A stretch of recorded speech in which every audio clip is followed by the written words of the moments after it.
Hello there everyone and welcome to another episode of Stevies Weekly Boom. This is not daily, this is the weekly one, where I'm on your screen talking for half an hour, well, in an audio form only, with some game footage. Of course, this week's game footage is more Blast Limit. I've actually been playing a stack of Dragon Ball Z games. I've got Blast Limit, I've started playing Xenoverse, mainly because Xenoverse 2 is coming out. It looks amazing and I want to play it. So to make sure I am ready for the launch of Xenoverse and potentially the time to step up to a next generation console, I've started again with Dragon Ball Xenoverse, and I'll go into that later on in the show, where I'm going to be talking a grind my gears segment maybe, where I'm going to be talking about game tutorials.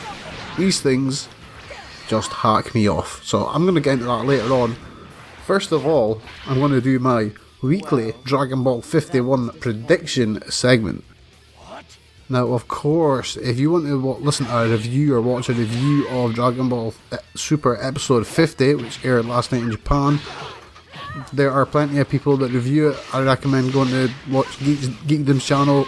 That's the first place I go and watch the reviews. After, of course, I watch the episodes. But today I have watched the episode about... There's so much in this week's episode. I've watched the episode about 6 times now. Thankfully, I wait till the subbed version comes out, so if there are any inconsistencies or anything's wrong, I'm just going to blame it on the subs, and that's my get out clause, so yeah. So I'm going to get right into that and get that over and done with in the start of the show. So if you don't want to listen to the rest of what I've got to talk about, you can listen to the Dragon Ball Super segment, and then you can mosey on over to another channel.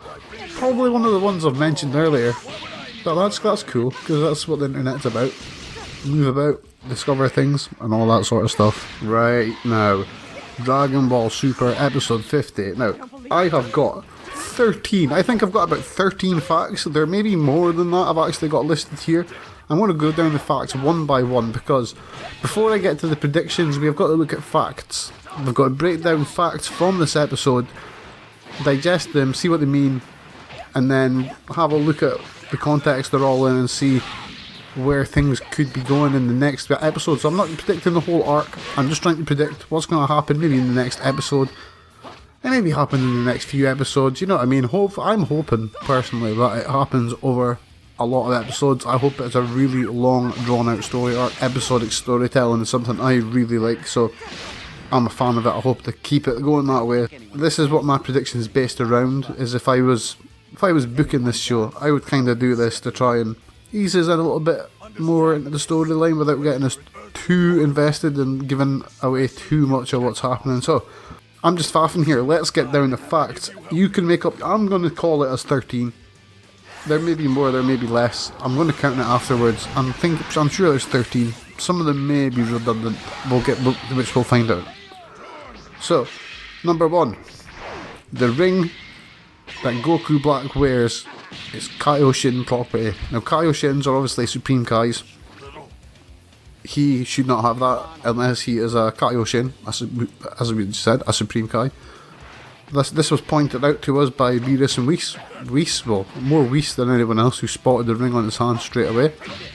Was Whis trying to see if he was married? Maybe, maybe not. That's an interesting topic to go on in another show, maybe. We'll also notice that Black doesn't really have... This is like a sub-fact. Black doesn't really have control of the ring. It controls him. It dragged him to where Trunks went, and it then, after a certain amount of time, dragged him back to the future. He didn't really have much control over where the ring was taking him. Fact number 2. We now know 100% he is not Goku. That's a fact. We know he's not Goku. He's said enough now, and he's indicated enough that he is not Goku. Although, fact number 4. He knows who Vegeta and Beerus are.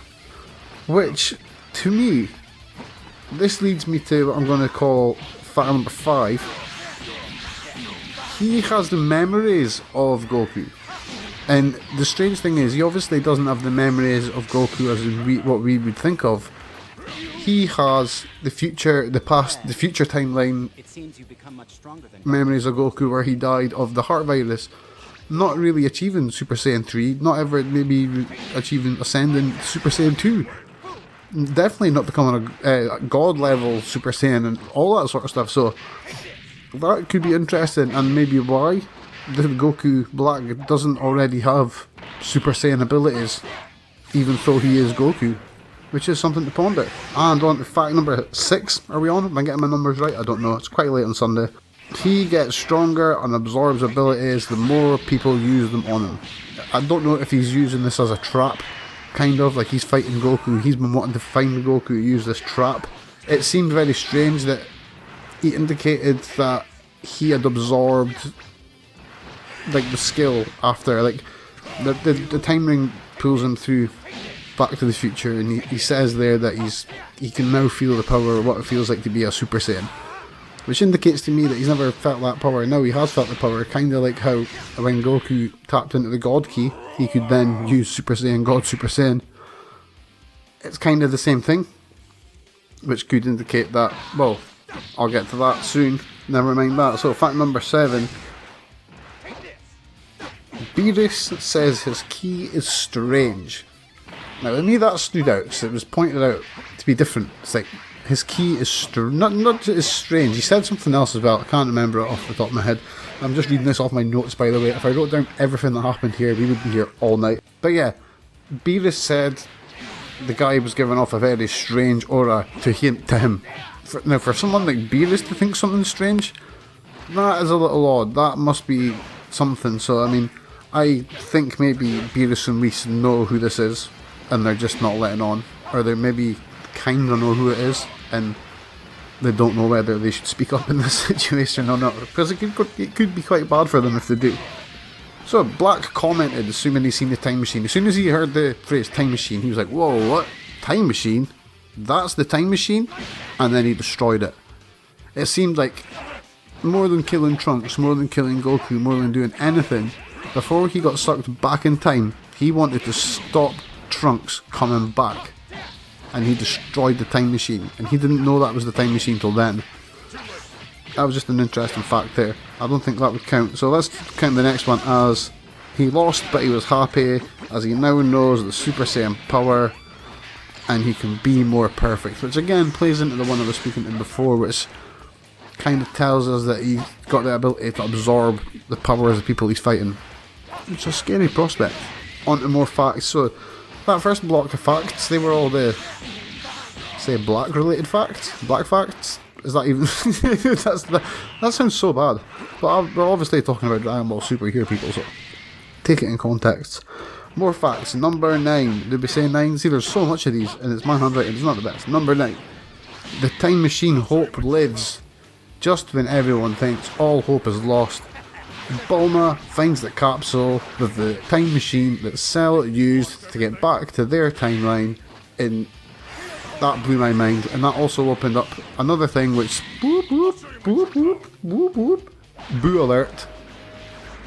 Sorry people, but I'm fixated on Buu somehow being in this storyline somehow.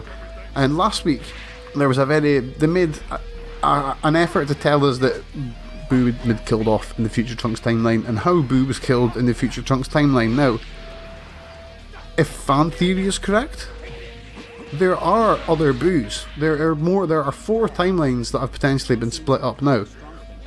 With the Cell time machine being here, that tells us that there is now a definitive third timeline, because there's another time machine. So clearly that means another Majin Buu lives in that time. So what's going to happen if they travel in time using that time machine? Is there a possibility that they mess time up even further and they maybe unleash a future Buu?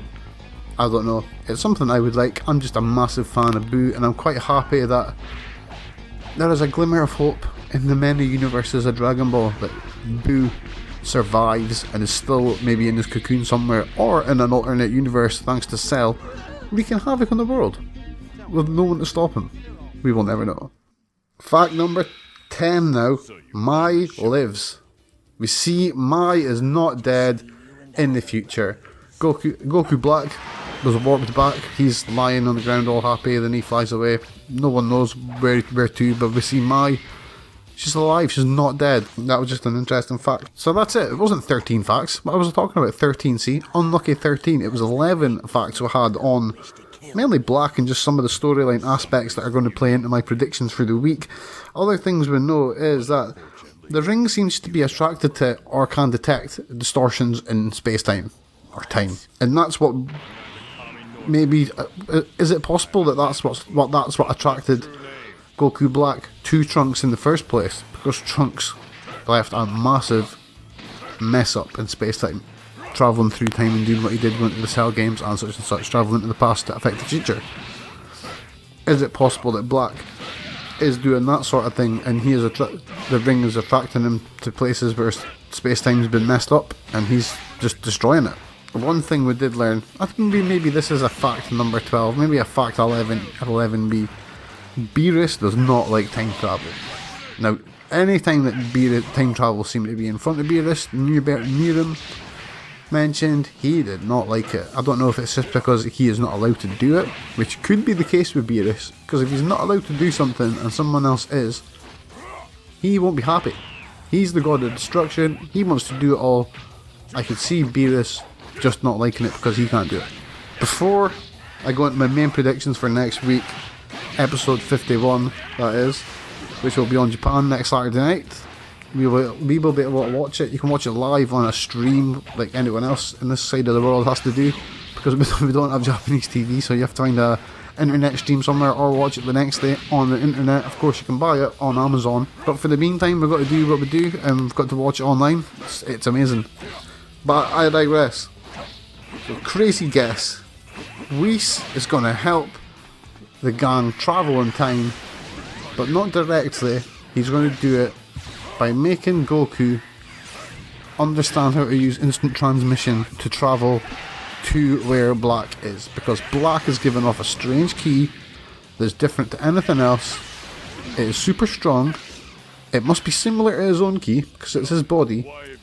Is there a chance that Whis will maybe teach him how to do instant transmission to the point where he can warp everyone to there? That would be a good way around. That would be a whole way to get around the whole issue of the time machine being small, which leads me to this week's predictions. So for next week, prediction 1, Black is going to go Super Saiyan, straight up.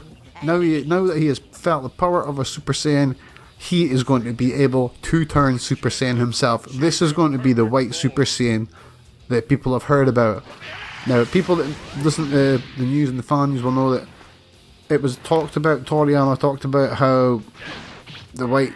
Now, this is all from people that I watch it break all the stuff down because I can't read or speak Japanese. And he talked about how he didn't want there to be a white Super Saiyan form because it would clash with a future enemy. Could this be the enemy? Prediction number 2. Only Trunks will go back to the future next week. No one else. I think there's going to be parts needed to make a bigger time machine. Let's look at the time machine, Hope. It is a one-seater. We need to get at least 3 people, Trunks, Goku and Vegeta, to the past. It is not happening in Hope. I think Hope is going to be used to jump back to get parts and then come back to the past so they can build a bigger time machine so they can all get to the future and then fight Black, then all come to the past. And prediction number 3, we're going to find out what Black's intention is. We are going to find out what Black's intention is, but we're not going to find out why, like who's behind it. We're going to know what he's up to. He's going to tell us exactly, I am here for this reason, blah blah blah, blah blah blah blah blah blah blah blah. But we're not going to know why he's there for that reason. Like, we're not going to know who's telling him to do it, or if there's if he's a god, or if it's his job, or if his wife is like, look, can you tell these people I don't like them, stop them travelling in time, kill them please. We're not going to know that part. We're just going to know that he's got a role, and this is what his role is. So that is my Dragon Ball 51 prediction segment. It was quite long because, my god, there was so much facts in this episode. As I said, just go and watch it.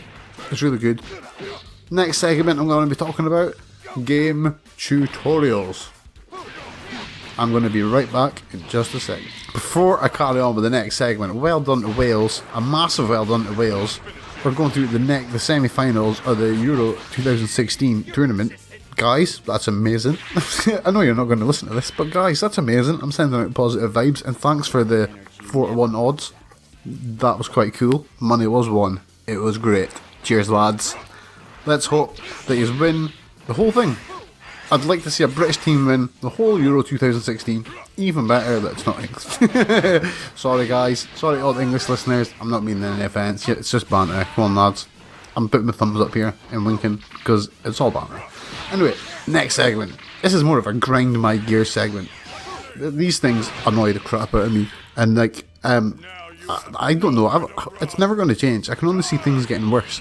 Because as we lead into a world where games lead people more and more and more by the hand, these things are going to happen more. Although, ironically, in the last game that I've started playing, Dragonball Xenoverse, which sadly I think will be the last game I will be buying for a next generation system, solely for playing on that system, because it's just, I think the days of my poor 360 are over.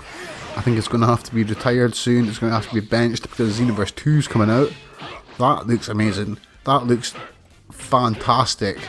And it's the playing. I mean, as soon as I heard about Xenoverse 2, I was like, right, I need to get on Xenoverse 1. I need to start playing this because as soon as Xenoverse 2 comes out, just like with FNAF Sister Location, I want to be ready to have videos out so I can put videos out and out and out whilst it's relevant, because I'm always behind the ball on these things. So I want to be on time with this, so for once, I'm in for a chance of getting the views, as you say, because I'm always like a week behind or 2 weeks behind, and I don't want to be there with Xenoverse or Sister Location, so I've been on them for Xenoverse. Because I've never ever played it, I needed to get it and play the first game. So I played it, and I switched the game on, and it just dumped me on it. I was like, whoa, okay, so I'm fighting. I thought this was really cool. I thought I actually quite liked it. Actually, from that, I'll full say from the outset, now that I'm learning a bit more about it, Xenoverse is really good. But the first half an hour of that game, I was ready to scream. And this was ironically because of the exact opposite reason of what I'm ranting about. It didn't have any tutorials, it just kind of dumped you in it and said, there you go. What most games do now is they absolutely lead you by the hand through it, the tutorials. And they've always got like 1 or 2 levels, or maybe the first whole world will be a tutorial, and they are monotonous. They are absolutely horrible. The only game that has a good one is South Park: The Stick of Truth, who know that this is the worst part of the game, and they deliberately make it funny and make a joke out of it. That was cool. In other games, if I had hair, I would pull them out. What other game?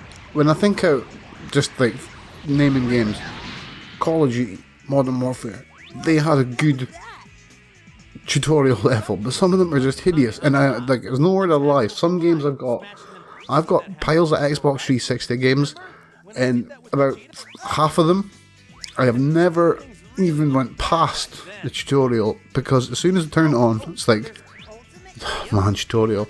I don't play a lot of games because I know before I can enjoy a game, I've got to sit through this boring ass tutorial, and I just can't. I don't know if you can hear in my voice the frustration on tutorials. I mean, I understand why they're there, but the way they work nowadays just doesn't seem to work. And it frustrates the living heck out of me.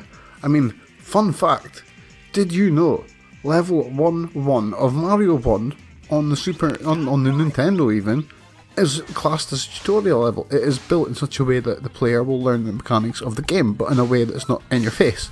This is something that modern game makers just don't seem to grasp. They just seem to make the whole thing a living hell.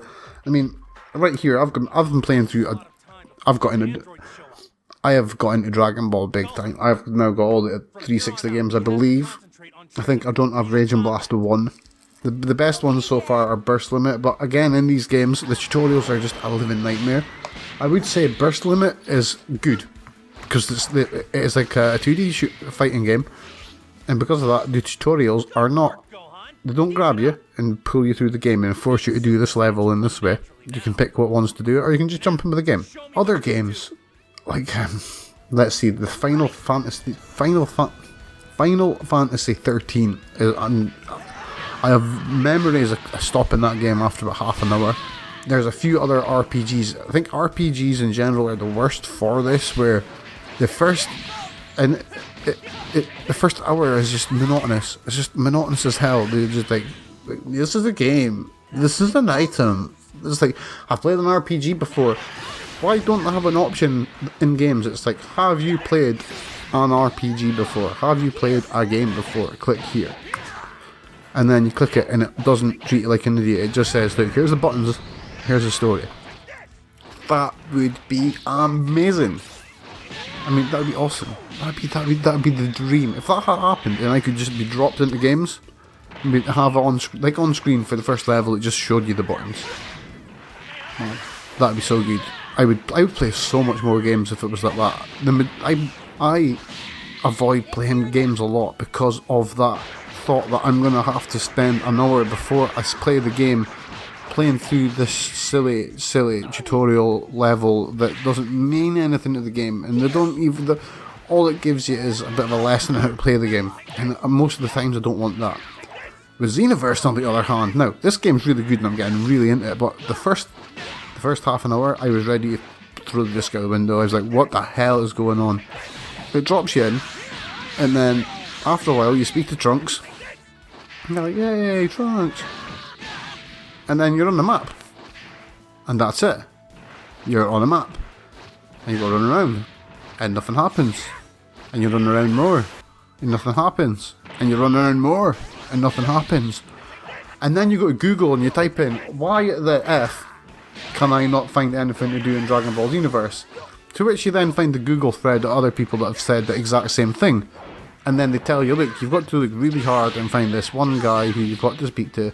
Once you speak to him, everything's cool. I found that, spoke to him, everything was cool, the game continued.